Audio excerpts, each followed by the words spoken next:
Civil बंदा कोई भी पानी के करीब ना जाए।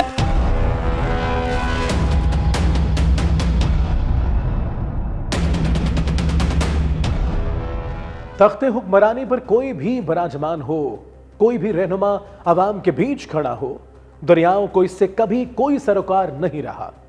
यह निजाम कुदरत है, इस पर किसी सरकार की नहीं चलती। कुदरत खुद एक ऐसी हसीन बला है जिसे देखना तो जायज है, मगर इसके साथ छेड़छाड़ हमेशा हराम रही है, चाहे वो दरिया हो, पहाड़ हो, दरख्त हो या हवा। तारीख की किताबों के औराक इस बात की गवाह हैं कि जब कुदरत ने बदला लेना चाहा तो ना ताजो तख्त वाले बादशाह बच सके और ना ही भिखारी के कशकोल में खैरात डाली गई। जब इंसानों ने दरियाओं के रास्ते पर घर बसा लिए तो बस्तियां उजड़ गईं। जब दरख्त काटे गए तो पहाड़ों ने जिंदगी अजीरन कर दी, और जब फजाओं में जहर घोल दिया गया तो सांस लेना भी मुश्किल हो गया। यही हाल रावी का है। रावी की जो सूरत हाल है ना, इस सैलाब फ्लड से पहले यहाँ पर कब्ज़ा माफिया बैठा हुआ है। यहाँ पर कब्ज़ा माफिया ने इस सेंटर में, इस वक्त जहाँ पे पानी गुजर रहा है ना, फैक्ट्री बनाकर बैठा हुआ है एक शख्स, ठीक है। उसने मुकम्मल यहाँ से आप ये अंदाज़ा लगा लो कि रावी के अंदर भी, दरियाओं के अंदर भी कोई कब्ज़ा करता है।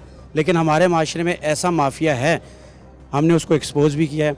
बाकायदा लोग काश्तकारी करते थे यहाँ पर, गोंगलू, शलजम, आलू, करेले, सब्जियाँ, मुख्तलिफ सब्जियाँ जो हैं वो यहाँ से काश्त करते थे। तख्ते लाहौर जिसके भी सर पर सजा, उसने रावी के साथ अपनी मर्जी की। दरिया देखता रहा, सहता रहा, लेकिन हर सब्र की एक इंतहा होती है। जब रावी बिफरा तो बस्तियां डूब गईं, मोहल्ले उजड़ गए और लोग बेघर हो गए। इंसान और रावी में शायद बहुत कुछ मुश्तरक न हो, मगर एक बात जरूर है कि दोनों पानी के बगैर जिंदा नहीं रह सकते। जब रावी प्यासा था तो किसी ने इसकी प्यास बुझाने का सोचा तक नहीं, उल्टा इसके वजूद को जख्मी किया गया। मगर वक्त कभी एक सा नहीं रहता। जिस दरिया को लाहौर ये गुजरा हुआ माजी समझकर भूल बैठे थे, वो अचानक पलट आया। उसने पुराने नक्शे कदम पर दोबारा सफर किया और हर कोना छान मारा। लाहौर वाले घबरा भी गए और हैरान भी हुए। 37 बरस बाद इस बूढ़े शेर का मंजर उनके दिलों को भा भी गया और डरा भी गया। आप जो कि कह रहे हैं कि ये सन 88 वाले मामले से ज़्यादा पेचीदा मामला है, उसकी वजह ये कि बारिशें भी हो रही हैं। सियालकोट में आपने देखा, इंडिया ने अपने तीनों डैम के मुंह खोल दिए। रावी ने अपनी सदियों पुरानी रिवायत ऐसे दोहराई कि खूबसूरती और दहशत दोनों एक ही मंजर में कैद हो गए। कभी तो लाहौर इसी किनारे आबाद हुआ था, मगर आज लाहौर इतना फैल गया है कि दरिया के लिए ही जगह बाकी न बची। नतीजा यह निकला कि रेत पर खड़े महल्लात पानी के सामने महज रेत की दीवार साबित हुए।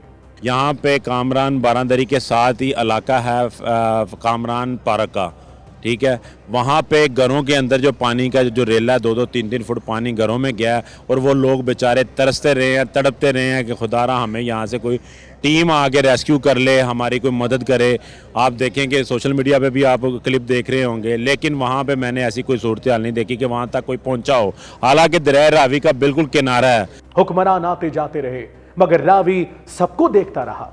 उसके सीने में हुकूमतों के खिलाफ शिकायतों की एक तवील फहरिस्त है, मगर वो सब दास्ताने एक तरफ, इंसानों के दुख अलग ही कहानी सुनाते हैं। इस वक्त पानी घरों के अंदर चला गया, वो लोग वहाँ पर अभी फुटपाथ पर बैठे हुए हैं, फैमिलीज बैठी हुई हैं, सामान सारा निकाल कर फुटपाथ पे रख कर वो बेचारे बेयारों मददगार बैठे हुए हैं।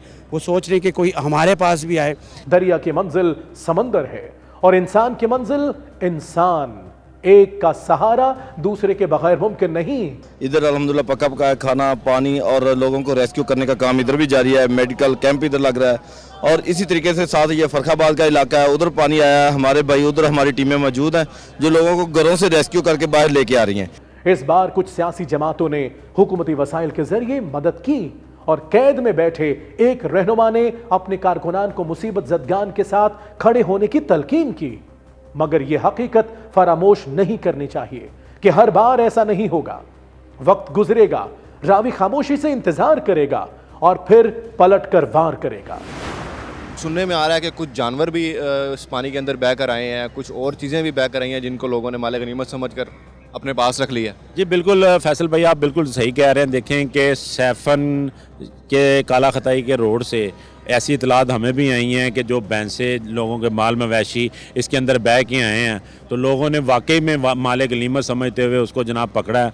और ज़ाहिर है वो कहीं ना कहीं तो जाने ही थे, ठीक है, उन्होंने पकड़ा है जनाब को, अपने उन्होंने जनाब बाड़ों में बांध दी हैं। अब उसके ऊपर किसी की तख्ती थोड़ी लगी हुई है कि जनाब ये आके ले जाओ। और मैं ये कहता हूँ कि किसी ने ऐलान तक नहीं किया कि ये भैंस मैंने पकड़ी है या ये गाय पकड़ी है या कोई जानवर मेरे पास आ गया जिसका हो मुझसे आगे वसूल कर सकता है। हमारे लिए बेहतर यही है कि हम इंसानों के साथ साथ रावी का हक भी उसे वापस लौटा दें, वरना तारीख फिर हमें वही सबक पढ़ाएगी जिसे हम बार बार भूल जाते हैं। Talk is live, like share subscribe कीजिए, क्योंकि सच वही जो हम बोले। Talk is live.